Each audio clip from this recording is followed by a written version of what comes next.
Salom alaykum aka. Ish chaqiruvmidinglar? Kelordik. Alaykum assalom. Nima ish qilish kerak? Kompyuter bilasizmi? Yoki chochib yuboramiz, muammosi yo'q. Bitta chaqchuq kuchlar bor. Liboyni qilamiz aka. Qani ketib ko'ramiz. Yetti ko'rsinchi. Qisqasi uka, mana shu do'kon, mana shu narsalarni mijozlarga sotish kerak. Endi hozir siz qiladigan ishingiz mana shu changni artish kerak, tushunarlimi? Bo'ldi aka, unisidan muammo yo'q. O'zim yoraman. Qo'shniga chiqib perash kelib kelib ungacha cho'kib Bo'ldi qo'ying. aka, o'zimiz hal qilamiz. Uni jonim kechiring. Gap yo'q. Kayfiyatlar zo'r-ku. Aka qarang, yaltiratib tashladim. Yashang. Bunisini changi qolib ketibdi. Voy aka, siz buni emas, mana buni artgan dedingiz-ku. Changlar artish kerak emas. Qolaversa, mana bu 10 ming. Matizda bitta olgan keladi.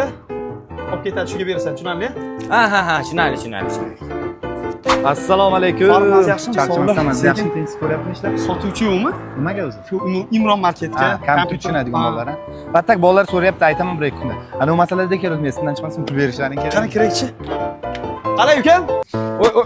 Akam pulni Matizdaga oqsoqonga berib yubordim. Voy aka, sizlarni shunaqangi duo qildi. Voy. Shunaqa kelyapti yoki. Shohtaxonga berib yubording. Yo'q, qiz ish kerak.